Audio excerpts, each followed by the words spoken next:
Ladies and gentlemen, welcome to the Whiskey Wednesday Show with your hosts Ken Tizzard and Music for Goats. Brought to you in full color and stereo sound with amplification provided by Trainer. Broadcasting into the world from Storyhouse Studios in Campbellford, Ontario, you'll hear the best in old country, folk, Americana, punk rock, and 80s music delivered into your homes every week for free. And don't forget your regular dose of new and original songs from Music for Goats. Never be alone on a Wednesday night again, 8 p.m. Eastern and 9:30 for those of you in Newfoundland. Join the Whiskey Wednesday regulars on Facebook to be a part of the conversation, or watch on YouTube as well. Pour a drink, a cup of tea, or a nice cold long tooth. Roll up your best smoke and sit back and relax. Don't forget to hit the share button to help spread the word. The Whiskey Wednesday Show, every week. Cheers. And we're on. Ladies and gentlemen, how are you doing? New camera setup tonight. I'm not sure which one is mine. Is that one? No. There we go. Now I know. Hey, how you doing in there? Welcome to the Whiskey Wednesday Show. My name is Ken Tizzard. We are Music for Goats. Pleased tonight to be here with some of my best friends in the world, Mr. Neil Lucy on my left, Mr. Ken Grant on my right, your left, and Mr. Dave Lawrence over in the far corner there on the drums. We're still working on getting an angle so we can get everybody in, but we don't quite have that yet. It is coming, folks. You'll see him throughout the show. Don't worry. I promise I'm here. David is here, yes, exactly. Nice to see everybody. Thank you for tuning in. We've got a great night tonight. There he is. Hey, David. We got a great night tonight. We've got Mr. Brian Shepherd back on the show again. I reconnected with Brian. I mean, I never wouldn't say I lost touch, and I wouldn't say I reconnected. We chatted recently, and it was such a good talking to him about the 80s band that he's reviving back in Newfoundland. Or the 80s music revival that he's part of back home. But he talked a lot about advertising, and I've been calling him Mr. Advertising ever since. And the king of sausages, the Vienna sausages, I don't know if you guys know, but like it's a Newfoundland staple. Like, I mean, that's, you eat them right out of the can. You can, squish the jelly off them if you want, but it's not necessary. The liquid stays in the can, the jelly on them. It's just, the trick is to get the middle one out first, right? Because they're packed in, and then there's one in the middle. If you get the middle one out first, then you can get the rest of them out. If you try and take the side ones out, the sharp tin from where you've peeled the lid back shreds them. So you got to get the middle one out first. It's really all about the sausages tonight. Brian Shepherd, the king of sausages. Oh, no, sorry, Mr. Advertising. I could call him the king of sausages, but I don't know if I'd being accurate or not. But it's going to be a lot of fun to have Brian back. So it's a real fun. There's a very easy trick to get them out. Oh, see, Charmaine knows the trick. What do? You turn them upside down, and you got all the juice everywhere. Hey, Eric, Jordan Tupper, Alison Aylmer's here. Oh, she says hi, Paula Jewell. I guess Paula's here somewhere. I didn't see Paula tune in, but hey, Paula, how are you doing? MLM, nice to see you.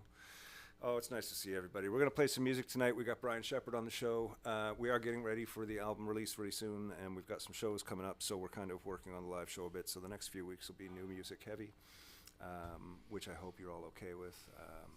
And we're going to get right into it now. We're going to take it off the way that we usually end. But how are you doing tonight, Neil? Good. Yeah, you don't look as grumpy as you did last week. Well, I'm concealing it well.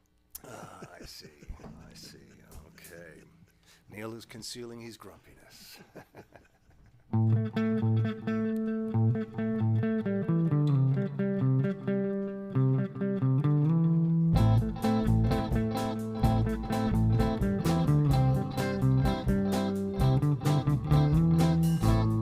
52 years old, I'm bored and tired and horny and stoned. I'm listening to the Pixies on the radio in my car.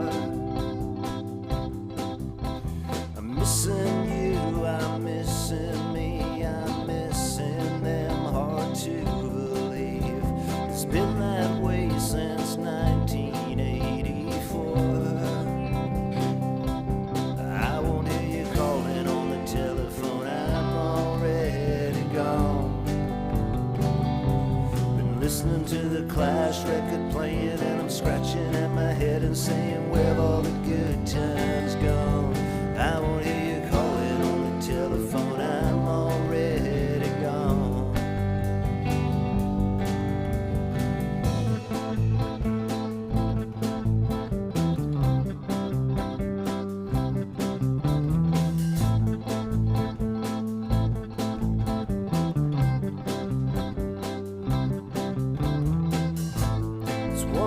1,000 shows. I'm super excited to see, although it's hard to find my way into believing.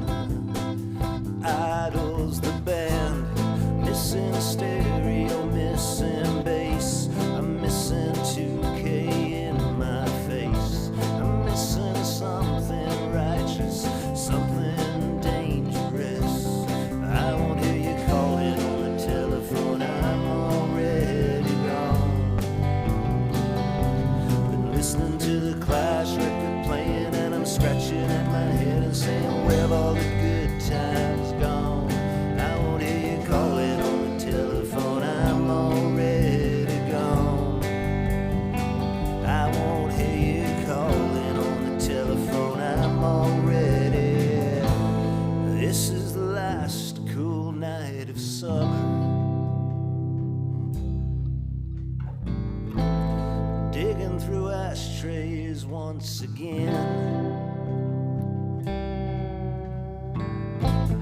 What a time we've had.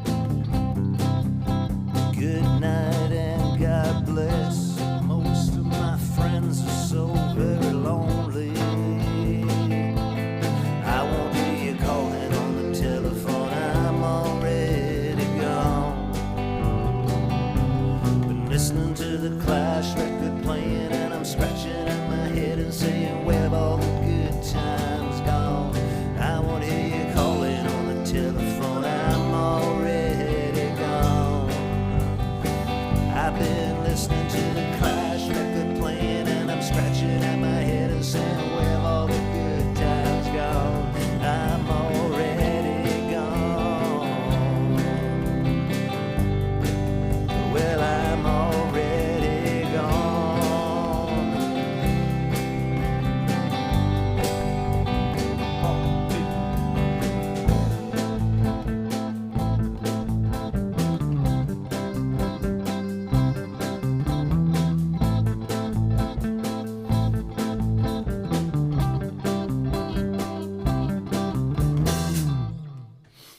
There's a song called Already Gone for you, ladies and gentlemen. Hey, Tom, how you doing there, buddy? We are celebrating tonight with, we opened a new bottle here tonight. This is the Spirit of Dublin Teeling Whiskey, brought over to us by my good friend Terry Kelly. And it's just a gorgeous whiskey. It's available, it's not available in Canada, so it makes it even more special. You have to know a Kelly to get one. I know. I would say go out and get it. And look at this bottle. It's even got like the embossed bottle. Oh, nice. You see that? That's fucking cool, eh? Like the embossed bottle. That's a heavy duty piece of work there. Anyways, gorgeous bottle, real nice. And we're just sampling it tonight.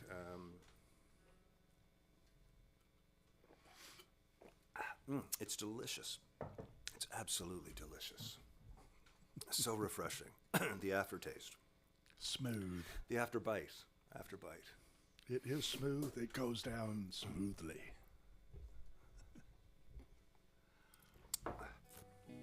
Wow. That really is something else, isn't it? Whew. Oh, those Irish stirs. Oh my, is that ever nice? There you go. Oh, found some tea in the spirit leaf basket. Wife is trying it out. Oh, cool. You still have stuff left from that basket. Wow, Ron. Good for you for like spreading it all out. You were probably looking at the basket saying, that's empty, throw it out. She went, well, let's just make sure. And she dug in the bottom and found some tea. So good for you, Ron, and Ron's wife. Have we met your wife yet, Ron? I think Ron needs to tell us a little bit about this wife that he's talking about. I don't even know if he's telling the truth, actually. Well, let's see how far this story can go here. Ron, tell us something about your wife. So this is Madame Rin? This is what? Madame Rin? Madame Rin, exactly. I thought I'd say that before Richard did. This is an old song, and this is also the video rewind tonight. The first band that I recorded this song with was Bad Intent when we were still playing the pedal steel, and we did a pretty rockin' version of it.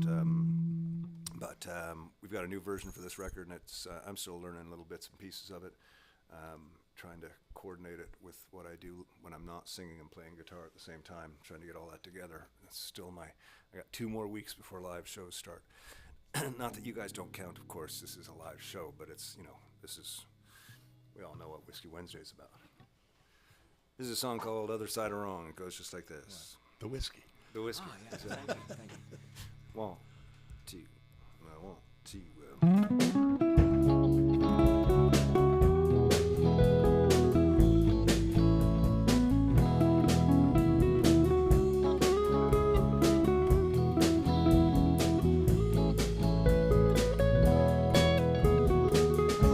Damaged, tired, and broken.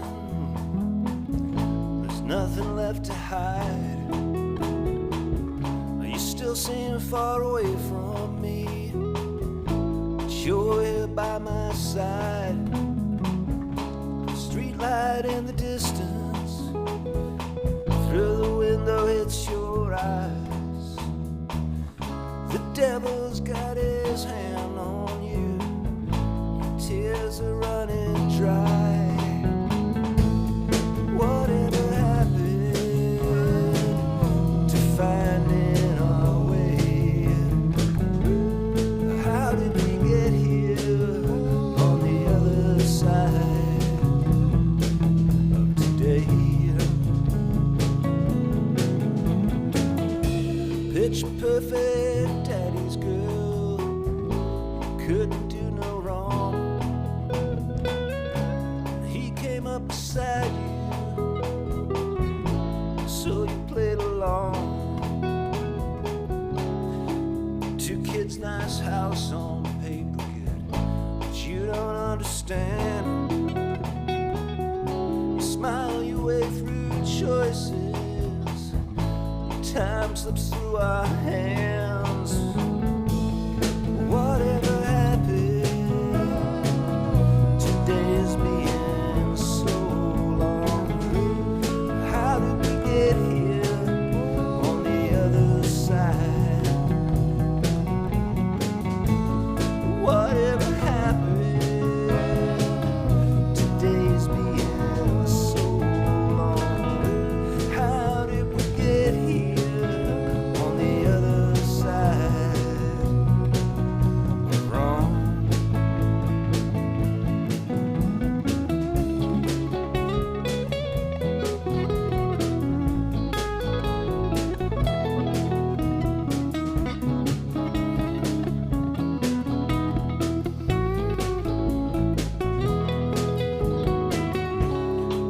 Damaged, tired, and broken.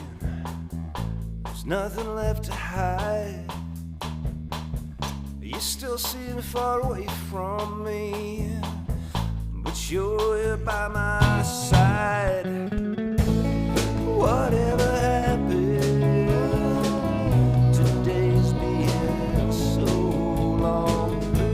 How did we get here on the other side? Whatever happened, today's been so long. How did we get here on the other side of wrong?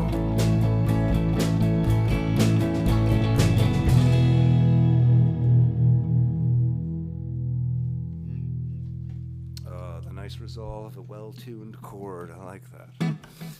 Oh, that was fun. It's so nice to have some people here hanging out. I said somebody's saying hi, Clarky. Is Clark here as well? We've got like Clark and Paula, like old people from my life that were very important to me, and proximity and location stops us from seeing each other. But either way, I see a bunch of people here. Michael Monroe, good to see you, brother.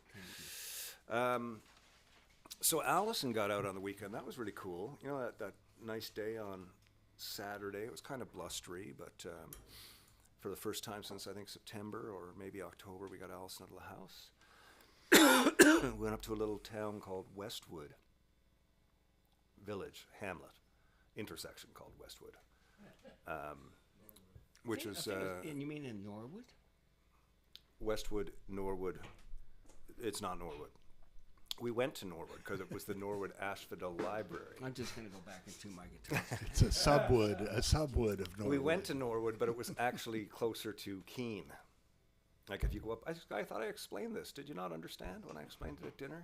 You go to Not Keene and you listening. turn right. Not listening. Anyways, we had a great time. They had a seed germinating or seed planting experience. So the three of us went. I sat over in the corner on my computer and did some work while this large group of women all sat and planted these big trays of seeds. And Allison and Caitlin were there, so it was great. It was so nice to get Allison out of the house. I thought you went to the Norwood Library. We did. We went to the Norwood Asphodel Library, which is not in Norwood. Of course not. That's what I said when I was sitting in the gas station going, what do you mean it's 20 minutes away from here? We're in fucking Norwood. I thought you were in Westwood. No, we were in Norwood for the Norwood Asphodel Not listening. Library, but the library happens to be somewhere else. Oh my goodness. Oh my God. I told you I was hiding it. Not anymore. Oh my. Oh, we've got a Twitch person here, Ghost in the Flesh. Nice to see you. So you piled on a couple of, they look like little, what do you call those things? The big things with no arms. T-Rexes.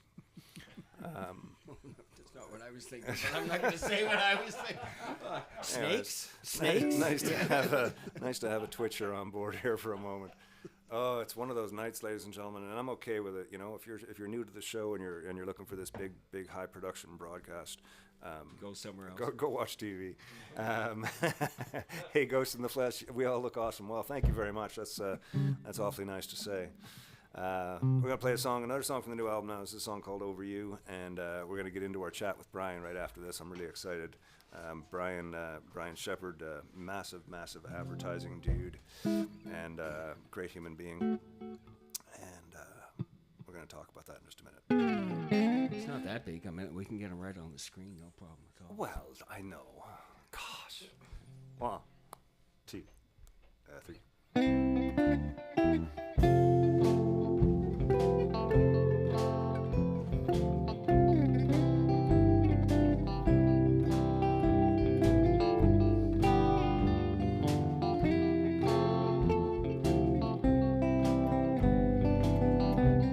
You broke my heart. You've been untrue. I can't bear to spend another minute with you. Cold-hearted girl, you ruined my life. Now I'm moving on. I won't stay to fight.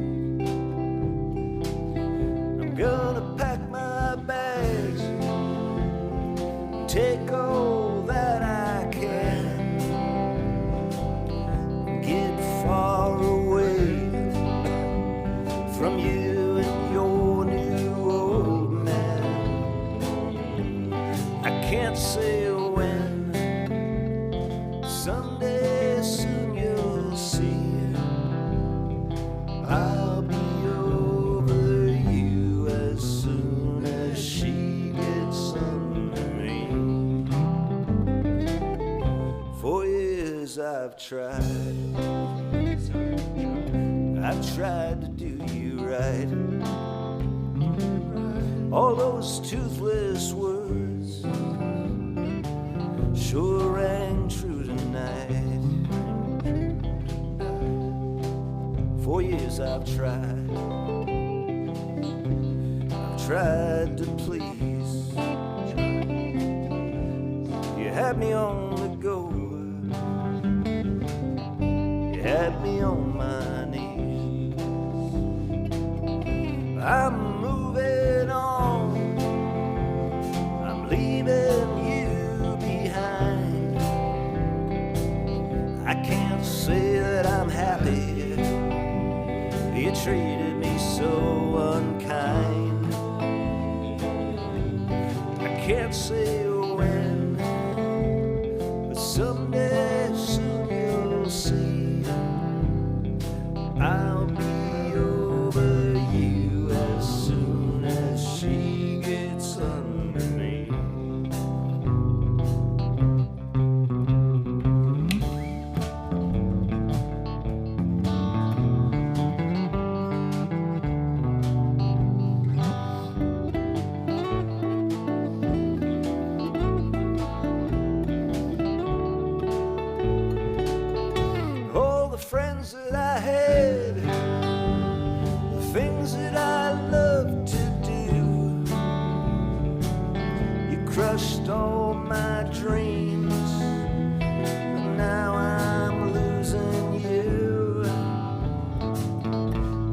can't say when, but someday soon you'll see.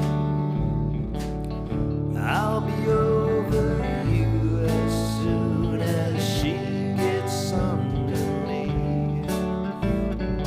I'll be over you as soon as she gets under me.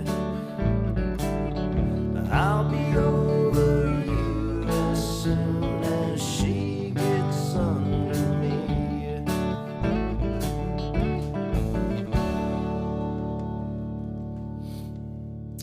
Over You, another song from the new record, which we are very, very proud to bring you. And I did let it leak today. The records are blue in color. Nice pale blue. Whoa, nice. Yeah. So they went on sale today.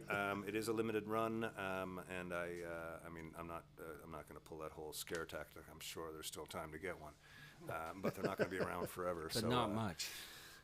Not much time. No, they'll probably be sold out by midnight. That's what I think. Okay, so viewers of the show know it's a couple tunes, and we talk to some friends and some people that have records coming out and books coming out and movies coming out and TV shows coming out and all that stuff.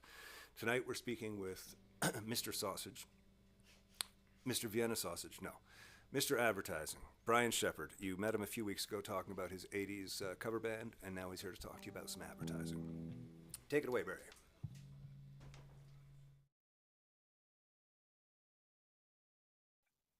Brian Shepherd back for number two appearance on the Whiskey Wednesday show. When we were talking about music earlier, we ended off talking a lot about your history in advertising, and I wanted to do a separate sort of take on that. When I watched the interview clip, I was like, oh, there's so much great advertising stuff. So let's just go back a little bit and start with, like, when you were at OCAD in Toronto. I remember, like, we were roommates at the time, and you were doing all kinds of stuff. And I remember the one big project you had to do was making like a foam core building design or of some sort. I'm sure you had to do a lot of them.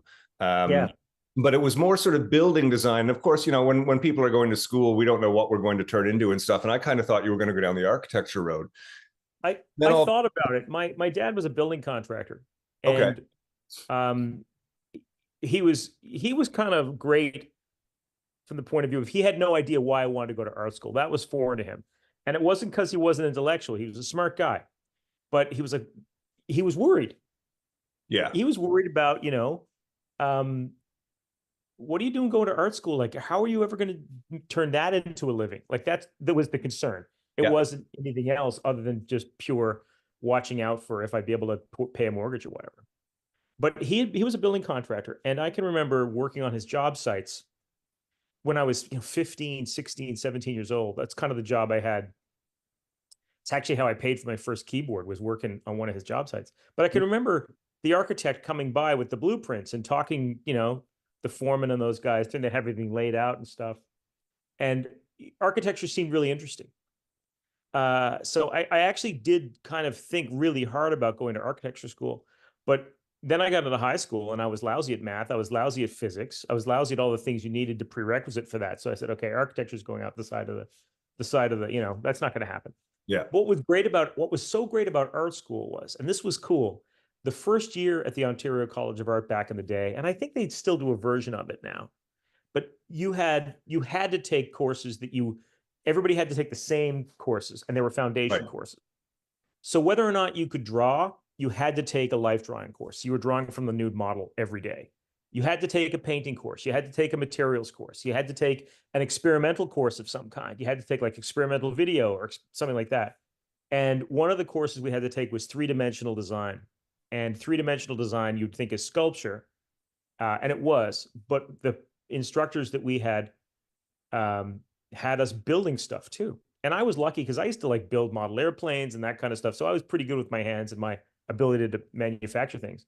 But some of the kids in the class who were really good at drawing and painting, they'd never built anything in their lives. That was such an amazing part of that school, was they immediately, that first year, they kind of broke you down and built you up so that when you got into the subsequent years, you had really, really good facilities in all things. You knew color, you knew two-dimensional design, you knew three-dimensional design, you knew how to draw, and you started to get a grounding in art history. And what that did was it set you up for whatever you wanted to sort of do when you then, because most kids enter the school, you don't enter without a major. You enter, you just get into the school and you figure out what your major is in your second year. But yeah, I remember those projects. I remember being in that room in that back room of that house, working late into the night on those kinds of things. And it was fantastic. It was so good. It was so good. Being told to do stuff you'd never done before. It was really great learning. Yeah, no, it was a great time of life. Now so you're creating things, you're building things, you're learning all these different mediums, you're learning all these approaches to design. And suddenly, or not, maybe not so suddenly, you end off spending the majority of your life working with words. Yeah, and it's a funny bend, and that's, but it's also, I've said this to many people, it's what a good art school does. A good art school doesn't teach you necessarily how to paint or how to draw or how to this or how. A good art school shows you your path, right? If you're surrounded by other creative people. I mean, you've been surrounded by creative people your entire life, right? In terms of music and everything else. And I've been fortunate in the advertising business as well. And there's there's like kind of this inverse thing that I've discovered, and maybe you've discovered it too. The more talented somebody is, my finding is that the more talented they are, the more generous they are to share their talent with you, right? Yes. Yeah. When you meet like an extraordinarily famous killer player, I'm not talking about a rock star, like David Bowie, but when you meet a great guitarist, another great bassist, somebody you revere, and I've heard this from a lot of musicians, whenever you get a chance to get one-on-one with one of those people, they just want to tell you everything they know because they want to share their passion, right? Exactly. That's what I found when I was in school. I was surrounded by all these incredibly creative students, great instructors, and nobody was out for themselves. Right. Everybody was out to kind of go, hey, have you thought about this? Try this out. Hey, I saw that thing you did. That was cool. Fundamentally, what happened to me, Ken, was that I wanted to be an art director or an illustrator. And I was a shitty art director and I was a shitty illustrator. And I had this one class, and I don't know if I've ever mentioned this to you before. I had this one class, it was an art direction class.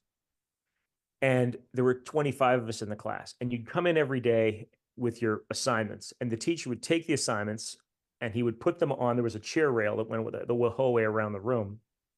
And he'd grade them and he'd put them from best to worst. Right? There was no hiding. Yeah. You were completely exposed. And, in that class, my art direction, I just wasn't a great art director, but I really wanted to be involved in advertising.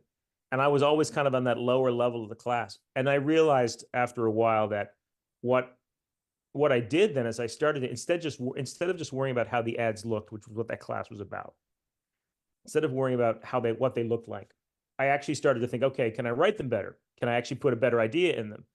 And just kind of keep the layouts really simple, which is what I started to do. Mm-hmm. And I started to see my work go from this end of the class around to this end of the class. And that was a really big lesson to me. Wow. Because that class was about craft. It was about visual craft. Yeah. But what I realized was if the craft was just up the middle, but the writing and the idea were great, the instructor couldn't help but go, oh, this is a great ad. Yeah. And so the unfortunate thing about art school is that a lot of the disciplines you learn are discrete. You learn art direction over here. You learn typography over here. You learn copywriting over here. You learn graphic design over here. You learn illustration over here. What you don't learn in art school very much is how to layer all those things together to just make something great. Right? Right. And that's something that and I think that's something that you typically learn more when you get out into the industry, and the nature of the business is it's hyper collaborative. You've got to be working with people all the time. But when I remember that class taught me the lesson that, okay, maybe you're not great at this, but maybe you could be great at this. So in my third year, I took a copywriting course, and we had this incredible teacher. His name was Alan Kasmer. And Alan was the creative director of Doyle, Dane and Bernbach in Toronto, which is a storied, famous, wonderful agency. And he was a famous guy. And he's like a rock star creative director, and he's teaching us every week.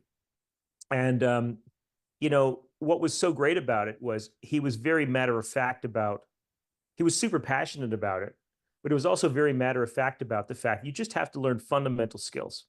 And it's amazing to me when I think about the path through art school and advertising and the path through music. They're the same path. Yeah. They're the same path. And, you know, as a bass player, I mean, playing bass, and you would know this, playing bass is the foundation of the sound of a band in so many ways. If your foundations as a musician, if your basics aren't there, it's going to be all over the place. Like you got to have that thing to build on. That's what they stressed, which was, yeah, you know what? If you're going to be a writer, you got to know grammar. There's no getting around it, right? If you're going to be a writer, you got to know what a gerund is, those kinds of things. Yeah.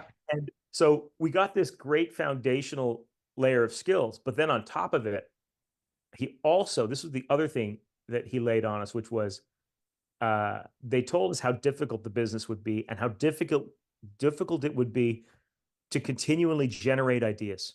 You're going to spend the next 25 or 30 years of your life generating ideas day in and day out. And there's no excuse not to. You don't get to come in one day and go, yeah, I'm kind of empty. I haven't got it today. There's none of that. There's none of that. Same thing with a musician. You don't get to show up on game day and go, guys, just not feeling it today. It's like, no. And what that led to was just professionalism, right? And it's really weird, the idea that you go to an art school and which is very free form in many ways, but so many of the students that I knew who came out of that program, they just came out so ready for the world. Like, so, you know, because we had instructors who stressed that, creativity, craft, but also just being really professional with the way you approach your projects. And he said something really great. Actually, Alan told us something really great once. He said, do not fall into the trap that people think of when you're talking about ideation, coming up with ideas, that there's like a bucket of ideas over here. And that one day that bucket's going to go dry. He said, that's not the way that it works. You develop a process. Yeah. And you just keep working your process every time. And that keeps you, and that allows ideas to just, it becomes an endless kind of, it's not about a quantity of ideas over here that you're going to find. It's just a way. And it's kind of zen-y, but I don't know how many times I've said that to students when I'm meeting young people, and they always say, what if I run out of ideas? You're not going to run out of ideas. Like, it's not like there's an end point where there's no more. You just keep finding more of them. So, and I'm rambling a little bit, but it's the first time I've really thought about that class in a long, long time. And how, if I hadn't have taken that class, I don't know where I would have wound up. That class led to my first job, and the things I learned in that class led to success early in my career. Can't stress it enough, you know, especially for young people going to any program, finding that one good professor or that one good mentor, it makes all the difference in the world. Changes everything. Yeah, changes everything, you know. And so it's interesting to think about what would have happened if I hadn't gotten that class. Like, things could have been radically different, which is weird.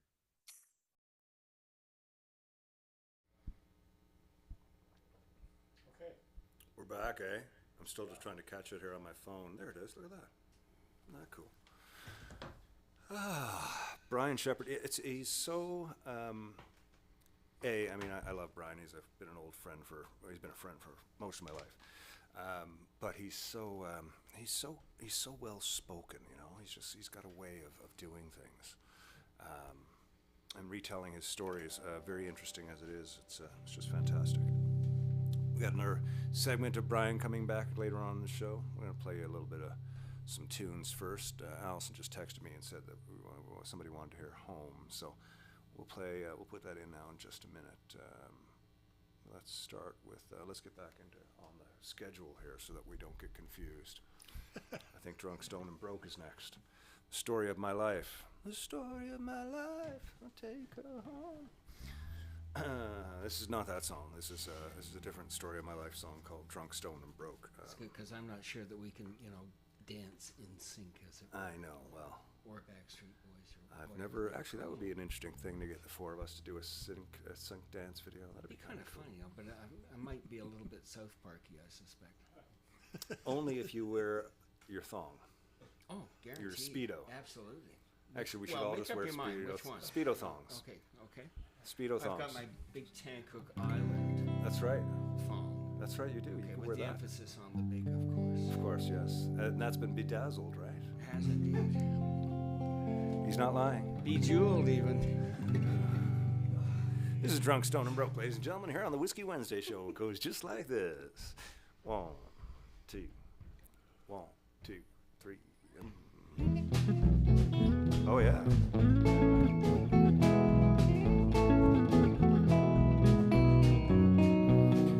Drunk, stoned, and broke, and I don't know if I'll see the sun tomorrow. My words like poison smoke, and I'd rather see you floating in the air. Push back another round to drown away my sorrow. You know I'll hate myself tomorrow. Good God, I need it tonight. Good God, I need it tonight.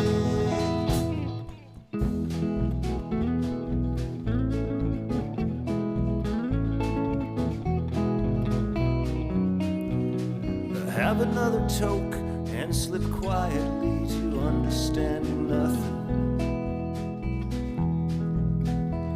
Your words like poison smoke, I'd rather see you floating in the air. Push back another round to drown away my sorrow. You know I'll hate myself tomorrow. Good God, I need it tonight. Good God, I need it tonight.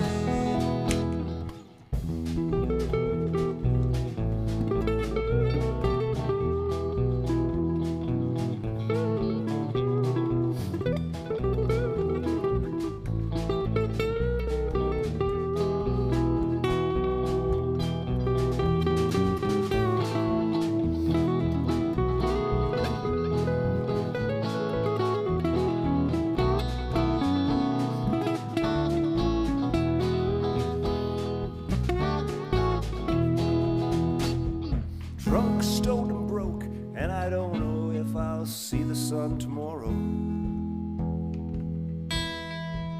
And if I come down from this place, I hope that I might never see your face again. Push back another round to drown away my sorrow. You know I'll hate myself tomorrow. But good God, I need it tonight. But good God, I need it tonight. But good God, I need it tonight. But good God, I need it.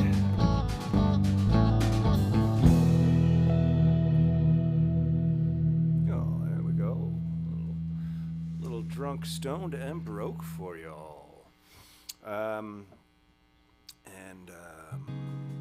We're going to play Home. Allison said there was a few people who wanted to hear Home. So, again, this is one that we got to put together, Dave. We haven't had a chance to work it out with you yet. This is a weird one because it's got a, hey, Brian Shepard.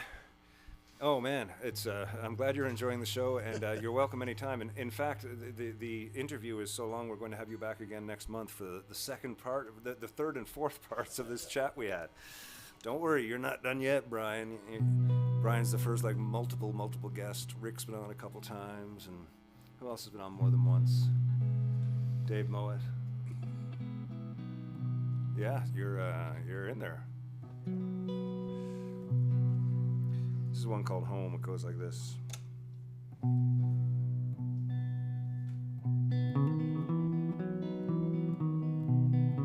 This is for you, Clark, if you're out there. I was thinking about you the other day, Clark. I was watching some silly skateboard thing. I've been watching way too many silly skateboard things lately, but I was watching this. So have we. I know. You're gonna watch some. I got some coming up. Don't worry. Yay.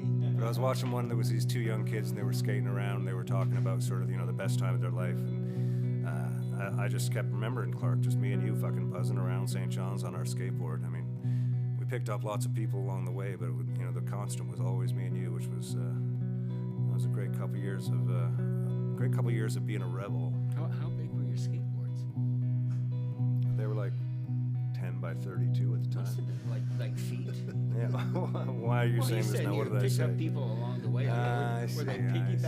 on it, or Right. what? Other skateboarders. Oh, I see. My apologies. Thank you, Neil. And for Alison Aylward as well. She was always around during those times. The city harbor lies behind the chain link fence. You can see it from a distance. You can even feel the wind. But you can't walk out on that dock and stand beside the sea-torn freighters. Sense those stories of the lives who live within. You can't have it the way it was. Have to take it as it is. Those times have changed, those days are gone. Those days are past but not forgotten. You can't stop the winds of change. Forever in your mind, self-same. Oh, don't be sad. We were blessed for what we had. Those days are gone. The memories cast in stone. And I know I'm not alone. And it chills me to the bone. In this place called home. You can't lose what you don't own. The greatest ties you'll ever know, right here at home.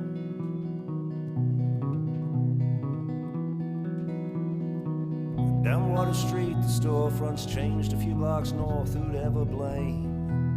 To fight against those hurting change and waiting games. How many words can twist and burn like spark to hay? No further down, no further down this hurting old time road we'll stray. Have to take it as it is. Those times have changed, those days are gone. Those days are past but not forgotten. You can't stop the winds of change. Forever in your mind, self-same. Oh, don't be sad. We were blessed for what we had. Those days are gone. The memories cast in stone. And I know I'm not alone. And it chills me to the bone. In this place called home. You can't lose what you don't own. The deepest ties you'll ever know. Hurt so bad to let you go. And I thought that I just came to say hello to this place called home.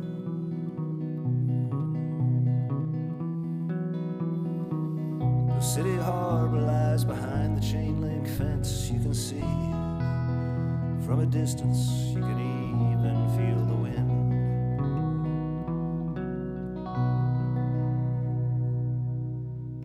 A little home for you all there, ladies and gentlemen. I do enjoy playing that one, you know. That time while I was playing it, I was walking around Fred's Records. Tony was there. Steve Huzzy was still there. Laurie Small was there. She was coming down the stairs. That's what was going through my head when I was playing that song that time. It was fun. That's always a good thing. We've got a little video ad for you right now. Check out this here. If you see it online, please help to spread the word. Barry, you got that thing? Push back another. Hey, ladies and gentlemen, we are excited to finally bring you the DAG Sessions. You know I'll hate myself tomorrow. Coming out on April 30th, 2024, this is a collection of songs recorded over the last 4 years by Ken Tizzard Music for Goats.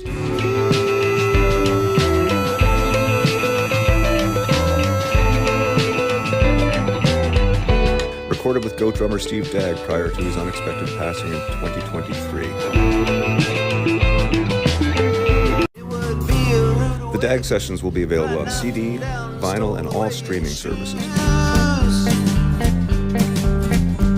There's no place that I'd rather Visit www.kentizzard.com to order yourself a very special limited edition print of the DAG Session, printed on blue vinyl. Cheers. I like to get more high than I was before. I like to get stoned. I like to get stoneder. I like to get more stoned. And we're back. Look at that. I guess that means I'm just looking at the set list here, looking at the time.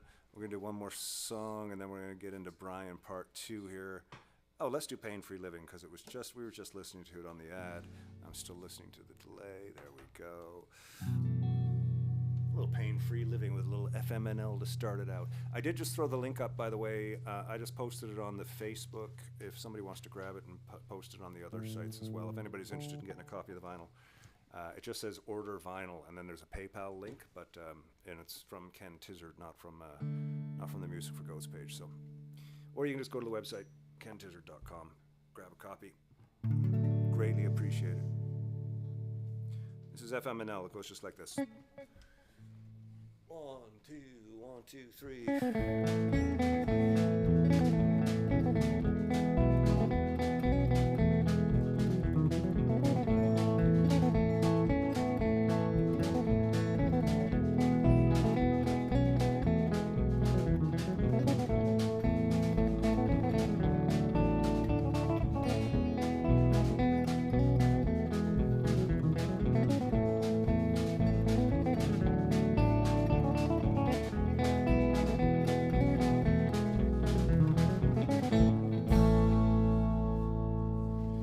I like to get high, I like to get higher, I like to get more high than I was before. I like to get stoned, I like to get stoneder, I like to get more stoned than I was before. 'Cause I don't have the perfect job I dream, and at times I can take it for a while. Then sometimes I take small things for granted, and other times all I can do is smile. I like to get high, I like to get higher, I like to get more high than I was before. I like to get stoned, I like to get stoned, I like to get more stoned than I was before. 'Cause I don't have a moment of pain-free living, and at times I can take it for a while. Then sometimes it takes away the part of me that's real, then other times all I can do is smile. I like to get high, I like to get higher, I like to get more high than I was before. I like to get stoned, I like to get stoned, I like to get more stoned than I was before. Here we go.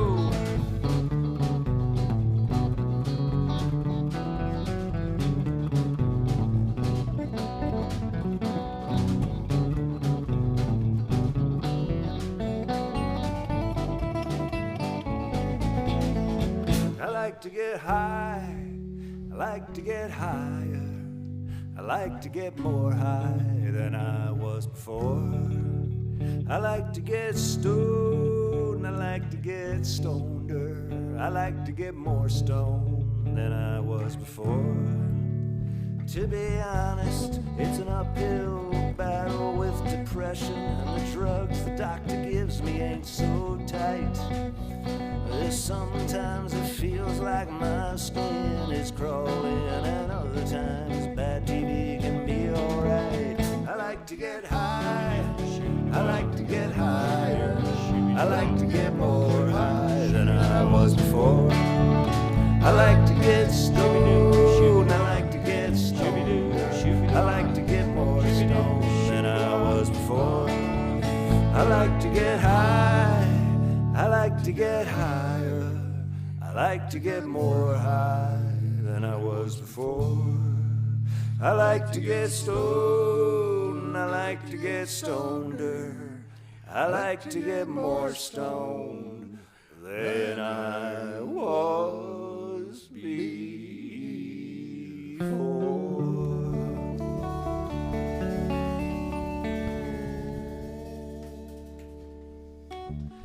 Hey folks, thanks for tuning in to the Whiskey Wednesday show. Every Wednesday we will be here, rain or shine, richer or poorer.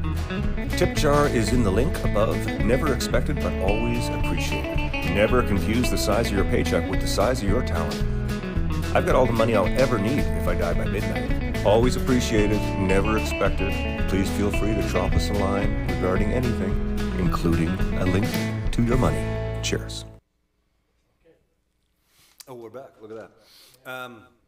I was just saying that was a lot of fun. I actually gave a screaming goat ending, but we had already left for a commercial break, so there was the screaming goat ending everybody's been looking for. I can't believe you guys couldn't find the goat all these weeks. It's been here the whole time. It's so weird that nobody saw it. It might have gotten lost in the paper. No, maybe it got lost in the coffee cup. Oh, there we go. See, like if I put it there like that, now it's just. See, now it's gone. It's like an illusion, isn't it, Mr. Graham? Isn't that wild? Sure. There's the goat. And watch. Okay, we're cutting songs because we haven't got enough time, and you're dicking around with a goddamn goat. Come on. It's amazing. It just disappears. It's a magic goat. Let's get on to part two. Even the camera's gone blurry on me. It's saying, what the hell? Let's get on to part two of the Brian Shepherd interview, ladies and gentlemen. Old friend from back home, Mr. Advertising, Brian Shepherd.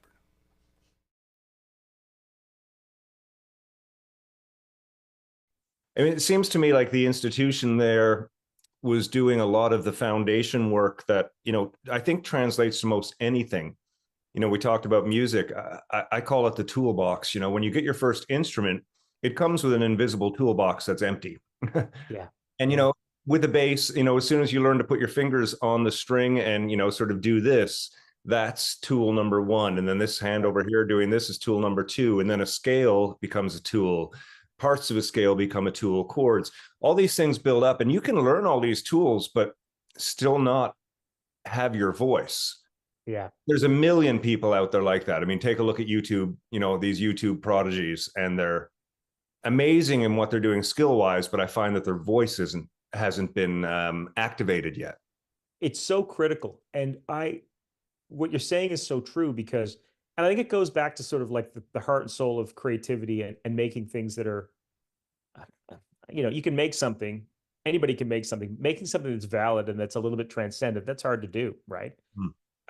What I used to always say when I was hiring young people, so when I became creative director and I was responsible for the hires, I'd see these portfolios come in, and I made the mistake a couple of times of just hiring somebody because they had a phenomenal portfolio.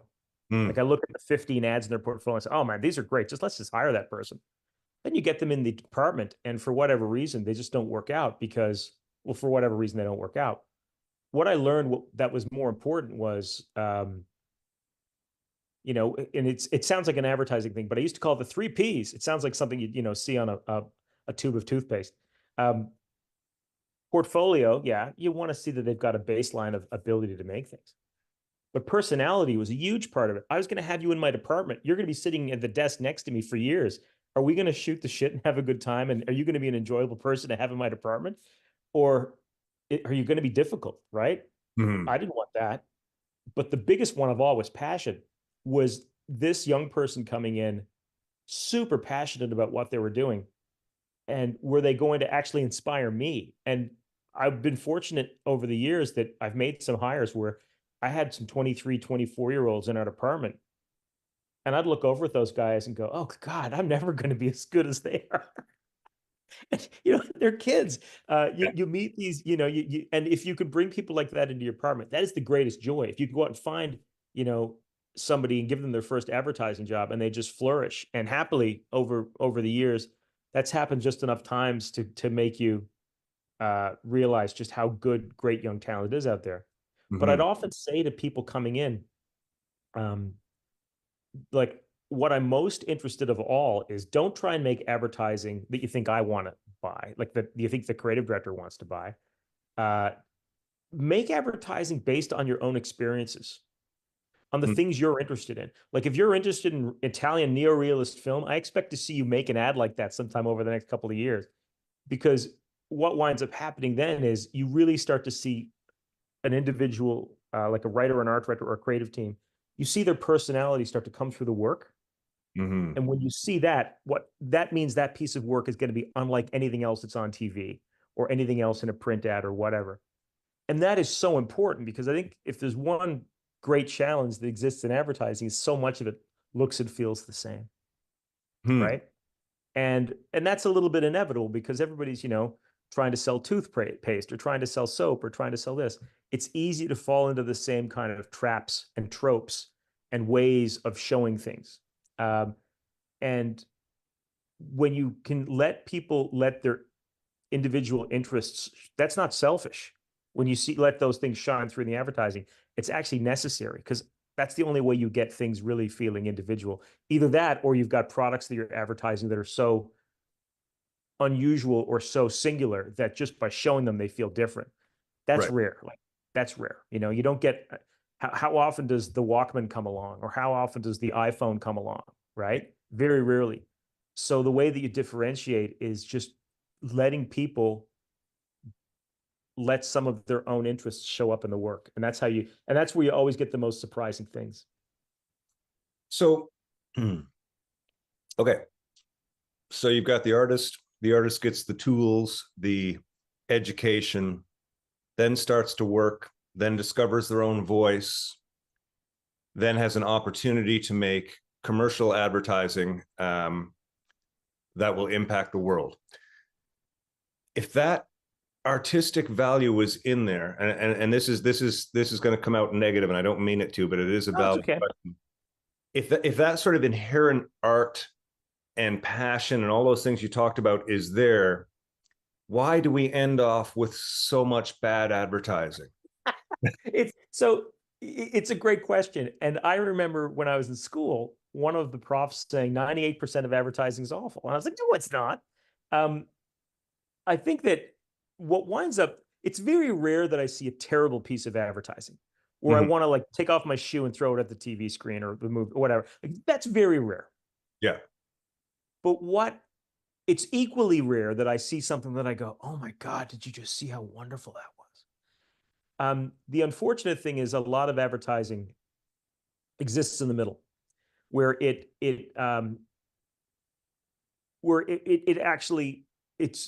doesn't transcend anything, where it just kind of, it's just informational, right? It's just kind of, and we used to always say this, you don't want to be information telling, you want to be storytelling. People remember stories, they don't remember information, and that's always one of the struggles. And when you're spending a lot of money on making an ad, when you're spending a lot of money on running the ad in media, sometimes you start out brave, going, yeah, this is going to be, and then as you get further and further down the road, okay, well, maybe we need to explain this a little bit more. Maybe we need to explain this a little bit more. Maybe what you do is you overcompensate on getting all the points across.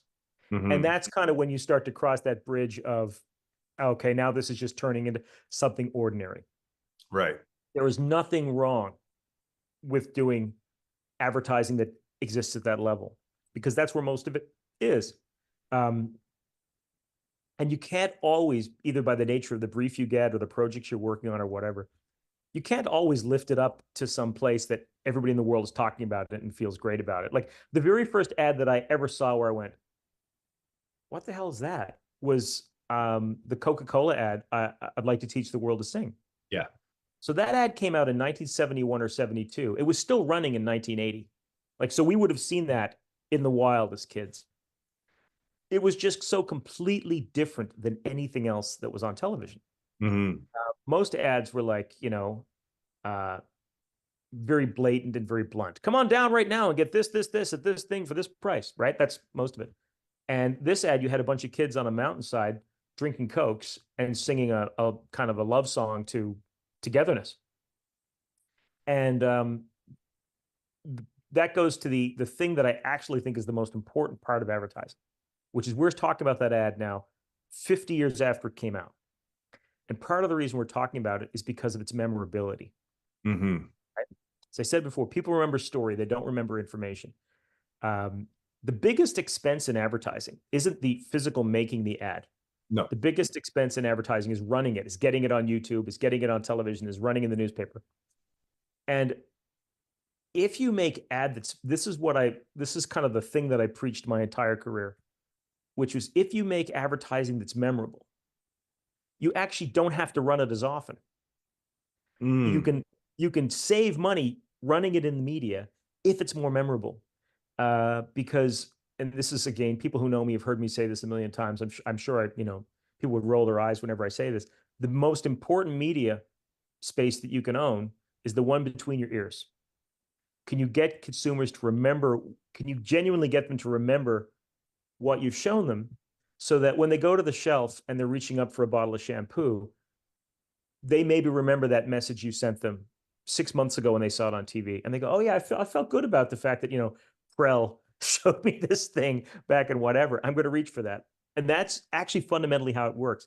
It doesn't work that you see an ad and you go, "Oh my God, got to go buy that," and you run out and you get it. Right. What you're just hoping to do is start a little conversation in people's minds about the thing that you're trying to advertise, so that when it comes time for them to go buy it, you'll be in that part. Like when they start having the internal monologue with themselves about, okay, I got to go out and buy a car now. What am I going to get? I got to go out and I got to buy blue jeans now. What am I going to go get? If you could have planted the seed over here and left them with something important about the product, or left them with a great impression of it, or made them laugh because you did a funny or whatever, that's the seed of it.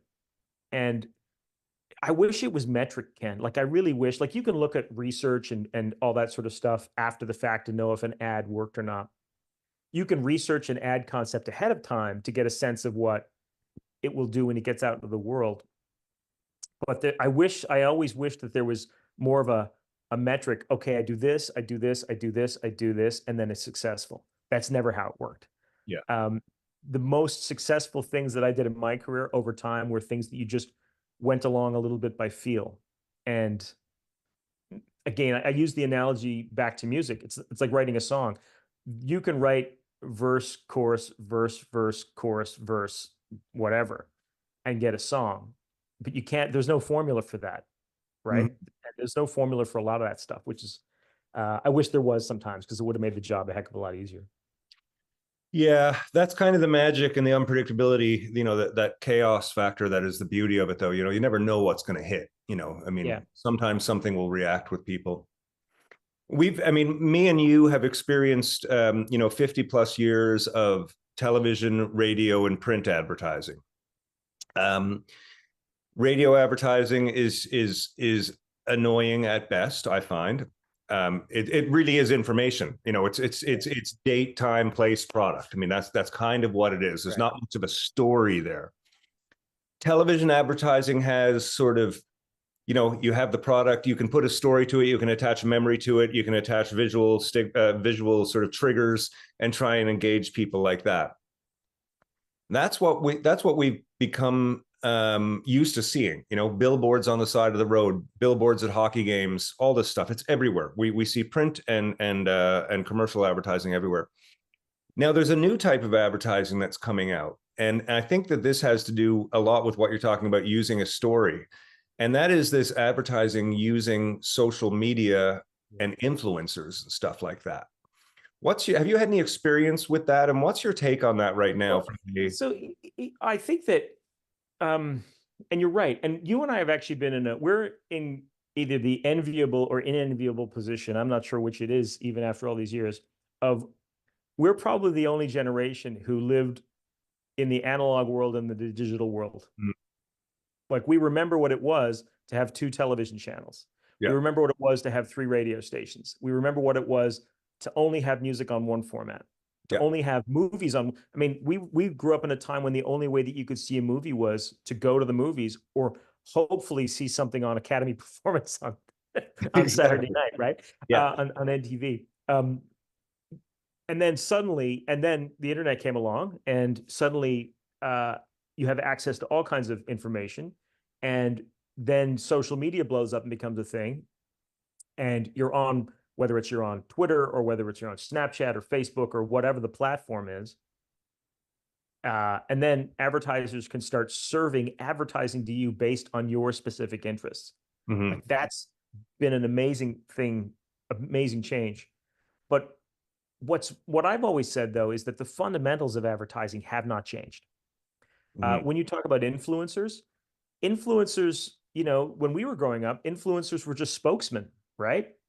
You'd see a spokesperson on TV going, "Hey, why don't you buy this thing? Because I'm, Rich Little, and I'm whatever." That was a form of influencing.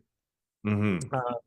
Now, I think the difference now is a lot of advertising doesn't look like what we expect advertising to look like. It doesn't have a product segment. It doesn't have a logo at the end. So you can't identify it as, oh, I was just served an ad. That's the weird thing to me, because what it does is it tilts the balance of control away from the consumer. So the way that it worked in the good old days is you'd make an ad, you'd run an ad, people would see it. If they thought the ad stunk, your ad failed. Your campaign failed because I didn't like that advertising. And it was a fair fight. It was a fair fight. You went in there with an ad, they didn't like it, they ignored it. Okay, we lost, they won. The next time you go in with you do the work to do a great ad, people respond to it, it succeeds. Okay. And that was the dialectic, if you will, between the advertiser and the consumer. Was when you showed them advertising, they knew they were seeing advertising. Yeah. Now it's in everything that we do. You go online to see, look at your friends on Facebook and see what they're up to, and you get served a ton of things. And some of them look like editorial. Some of them look like just little pieces of film, but there's a message in there if you watch it long enough. And that's kind of, as an advertiser, it's extraordinarily valuable as an advertising tool. But, I was always, when I was actively working in the business, we used to always kind of ask ourselves, okay, we're doing this thing. Are we being fair to the consumer? Right? And I've been really fortunate through my entire career to work with nothing but amazing brands. Like, I've worked with very few companies when I look back over and go, yeah, that wasn't a good experience. One of the things that heartens me a lot is that the really big companies, the really good companies, they feel the same way. They don't want to mistreat the consumer, because the consumer could turn on you on a dime, right? All you need is one big news article about, oh yeah, this thing happened, this marketing thing happened, and it was kind of cheap and insidious, and now the company has to apologize. And really good companies, if it's a company that makes good clothing or good packaged goods or good automobiles or good pharmaceuticals or whatever, those companies tend to make their marketing the way they make the products, right? They don't want to cut corners. They don't want to do the wrong thing, and certainly they don't want to damage the relationship they have with their customers. So happily, if ever we felt uneasy about something that we were doing, if we're embarking on a project, we kind of felt like, yeah, this feels like we're sort of not being completely straight up with the way that we're approaching it. Whenever we raised that, everybody went, yeah, okay, you're right. And we went and found a way to do it. And I actually do think there is a strong sense of ethics in the business. I think there's an image of, whether it's Mad Men or the man in the gray flannel suit, there are all these cultural touchstones of advertising as kind of shysters. There was, sharks and guys in bad suits and all. I mean, that's cliche from decades and decades ago. There actually is a sense that if you do advertising well, it actually should improve things. Not just in terms of we've sold the client's products, and there's a whole larger macro capitalism of thing about, well, if you sell the client's products, that means there's more manufacturing and there's more jobs and people, like, there's a whole thing over there. But I've also believed that if you do advertising right, you do add good things to the culture, right?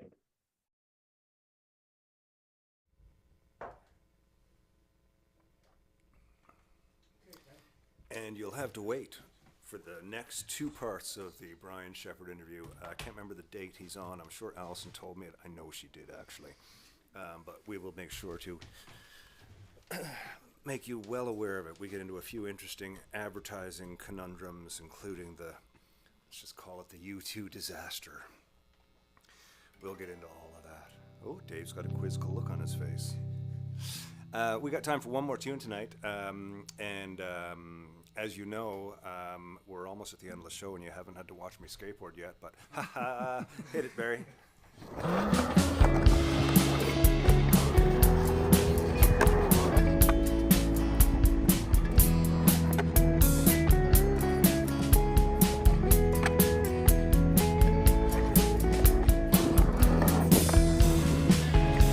Damaged, tired, and broken.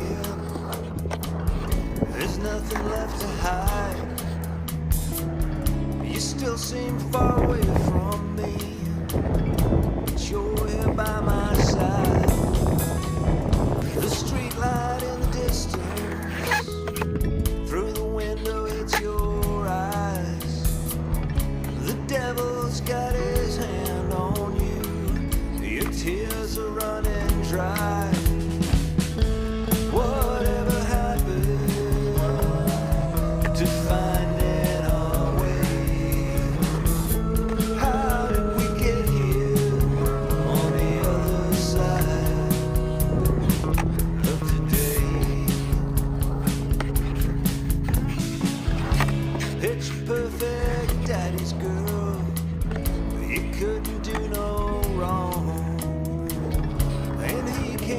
beside you, and so you played along.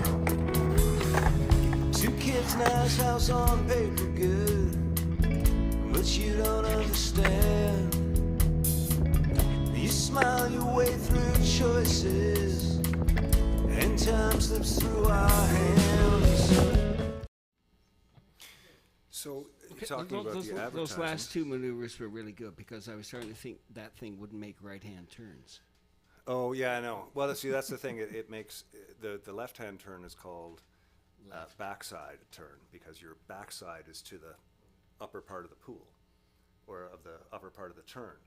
And there's a thing called a front side turn, which I think I may have done one of in those, which I haven't worked on yet. Well, I've worked on it, but it's not part of what I do regularly yet. And that's where you do the same turns, but with your back to the bottom. And you've got to kind of go backwards on everything. It's just a little bit of a fear thing, but we'll get to some front sides. Maybe it was a fault in the board itself. No. That board goes all kinds of directions. I assume that you were nothing short of I just know one direction for now, but we'll get to that. Yeah, so it's been a lot of fun. Debbie thinks Heather and Deb think it's a stunt double. It could be very well. It's been another great night, ladies and gentlemen. Thank you very much. We're going to play one more song for you all, and then we're going to get into the what do we call it? I'm going to throw my hand out there. It's called the video rewind, and there it is. Nicely done, Barry. I'm supposed to have that into a fast flashing thing, but I can't quite get it to work yet, so that's the closest we get to it. But the video rewind is actually Other Side of Wrong, which we played earlier tonight, but it's with a different band, with David Fisher, in fact. But we're going to end with $1 a Day. Thank you very much for being a part of the show once again. And I know we talked a lot about advertising tonight, and something that I'm realizing is that part of the record business, a big part of it is based on advertising. And as an independent artist, it's just getting harder and harder to compete with actually paying for any type of advertising, whether it's being on a playlist or being on getting reviewed. People are charging for reviews. Like everything you've got to pay $20, $50, $100, $200 for. I'm just done with that. So as far as the advertising goes, I don't mind creating the media and putting it out there. And even the crossing, there's a lot of people, like that last skateboarding video we watched, that got like 600 views in 2 days. And those were skateboarding people, but the whole time they're watching it, they're seeing the Music for Goats logo and hearing the music. And the people are listening to the music, and they see me being foolish and going around on my skateboard and having fun. And it's a great sort of, and meeting they still of the come world. back. I know, it's wild. Wow. Anyways, before we tune out here, Mr. Lucy, how was your week? It's been great. It's been great? Absolutely. Okay, what'd you get up to? Usual crap, Excellent. A little bit of work, a little bit of swimming. Chronic masturbation schedule. Oh, definitely. Yes, indeed. 4 times a day. Yeah. Very good. Equally spaced, Yes, indeed. Of course, that's right. Mr. Grant, how have you been? I've been great. You've been great. What have you been doing? Started a little spring cleaning this week. Oh, yeah? Yeah, well, I had to tidy up the house because my daughter's coming to visit. That's right. Which would be great. It's the end of the week. That's going to be That's fantastic. Yeah. Oh, that's wonderful.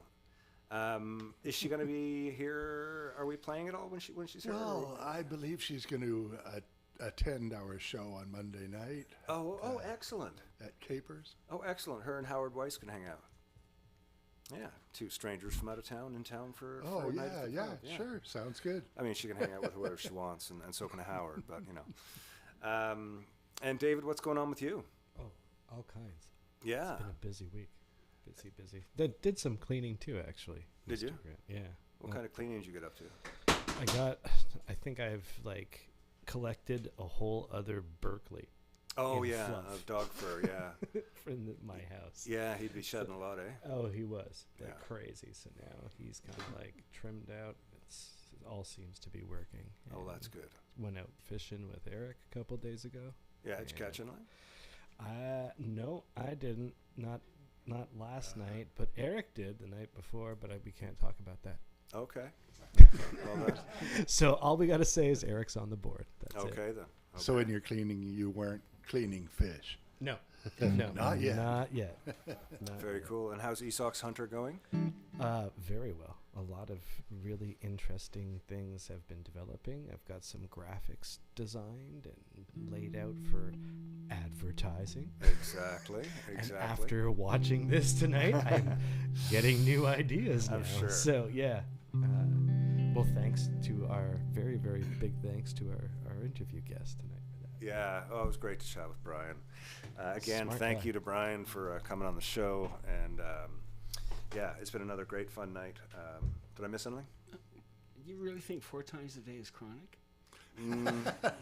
No, but it's the Hobbyist. It's the it's the sort of entry level. But it's more the meticulous schedule that you would keep. I mean, 4 to 6 times a day is all right, but you've got to just sort of let it happen, right?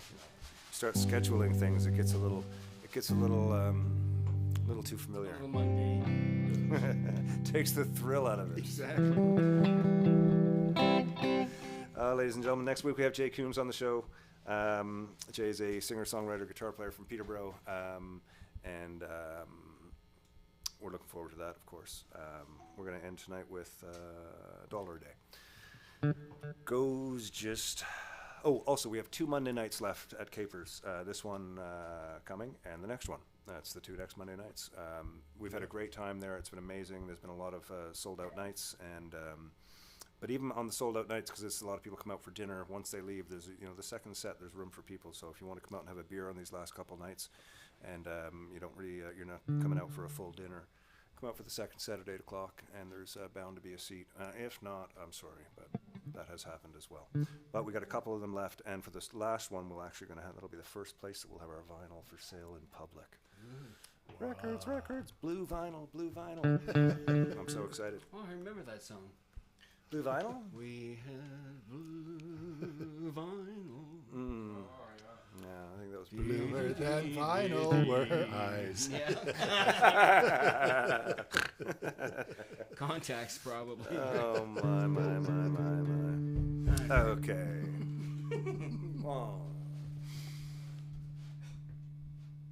One, 2, 3.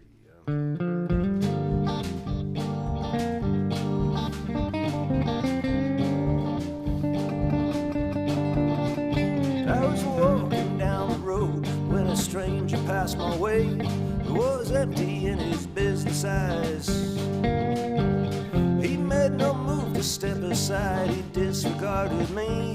His brain was bleeding compromise. It would be a rude awakening if I knocked him down and stole away his shoes.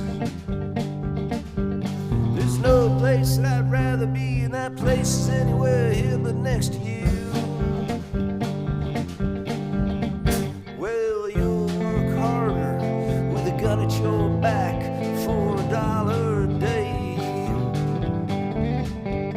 You'll trade away your years to fight the fears they feed you for $1 a day.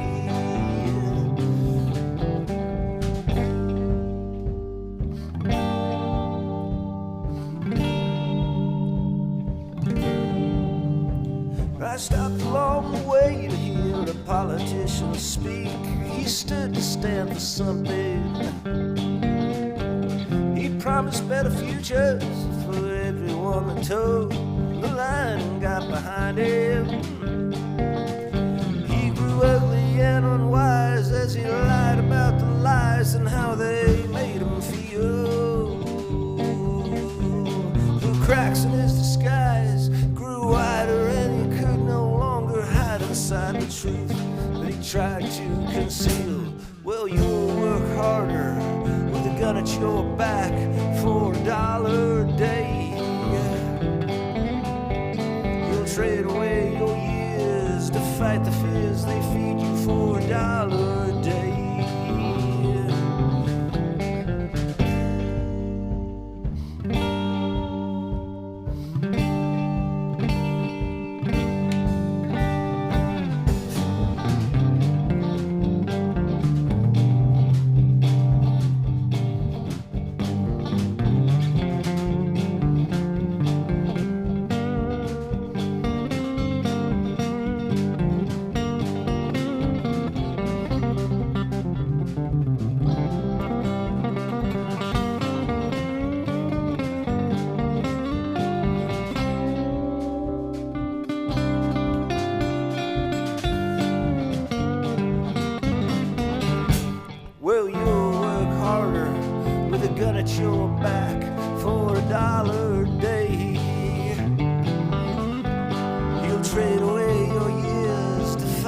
as they feed you for $1 a day.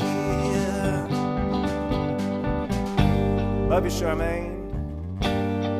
Take care.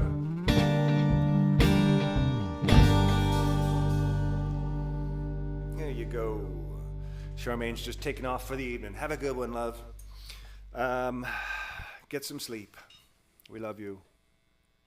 Everybody, thanks for tuning in. You guys have been here for so long. This has been great. Hey, Brian, nice to see you. Alice and Elwood, you guys are adorable. Yes. Oh, my. Once again, ladies and gentlemen, and Barry, thank you for coming over again, and thanks for getting so brushed up on all this new gear, man. You're running that Alan Heath thing like a champ. Next week, Jay Coombs. So tune in for Jay. Hopefully, he'll be here in the studio, and we're gonna get that happening. And somebody was asking about tour dates earlier. Yeah, we are gonna do some tour dates. We're gonna do as much as we can. And if you're in an area and there's sort of ask yourself, well, what bar or what venue would I go to see Ken at? And I'm not going to come out to Milton and sort of do the Milton Performing Arts Center or anything. It's just unless they hire us. Yeah, unless they hire us, of course. But I mean, for the amount of people that are out these days and the venues that are around, it's tough. But ask yourself, where would you like to see it? And the answer for some people has actually been simply in their home, and something that is an interesting idea to do. You get 40 of your friends together, they come by your place, everybody throws $20 in a jar, or some such a type of thing. They bring their own booze, their own food. We hang out, we show up with a PA, we play some songs. 40 friends, holy crap. I know. Social butterfly, holy mackerel. Either way. I think I might be able to get 3. Send along some of your favorite venues. That's we are going to be getting out. There'll be some announcements on those coming up. Get ready for the video rewind. This is a really cool one. This is with Bad Intent, back when I was rocking out the pedal steel and Mr. Grant was rocking out the Rickenbacker. Rickenbacker, you bet. Let's check it out. Remember, guys and gals out there, be like Steve. Cheers.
Damaged, tired, and broken.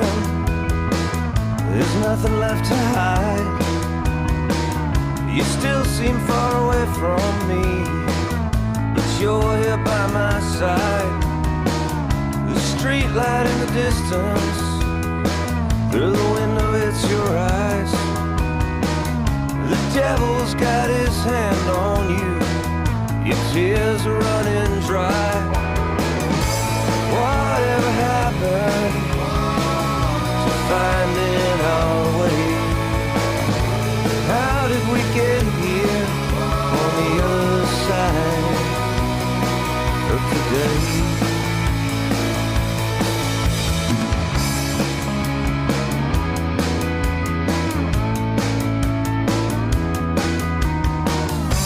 Picture perfect daddy's girl, you couldn't do no wrong.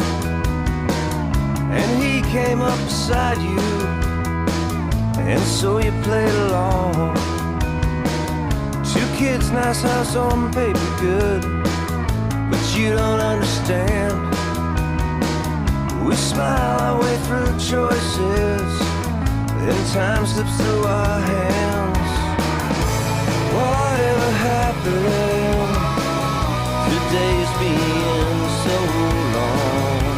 How did we get here on the other side of wrong? Whatever happened to finding our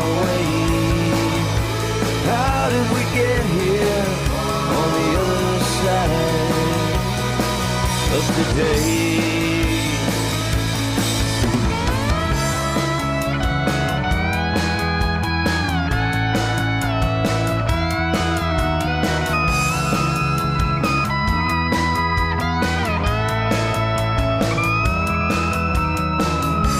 Damaged, tired, and broken.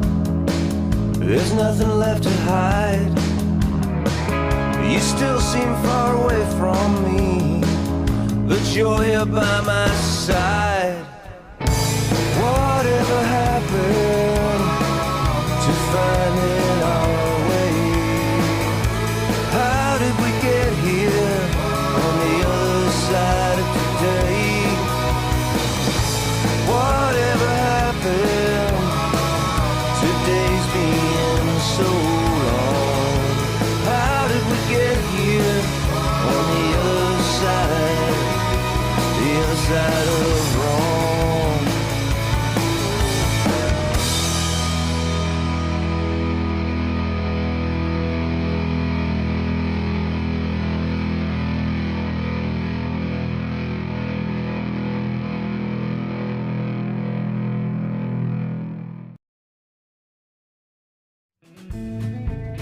Once again, thanks for spending another Wednesday with us here at Storyhouse Studios. Thanks to Trainer, Yorkville, and a Longtooth Beverage Company for being a part of the show. We love our time on the Whiskey Wednesday show and appreciate all of your support. Don't forget to hit up the tip jar if you feel so inclined. Never expected, but always appreciated. Tune in every week for more guests, songs, stories, drinks, and gear talk. And don't forget to visit the website, www.kentizzard.com, to sign up for the Whiskey Wednesday wrap-up. Compiled by Allison, this is a monthly overview with highlights, directories of songs, and so much more. Be kind, be helpful, be happy, be safe. See you next week. On a Jim Beam.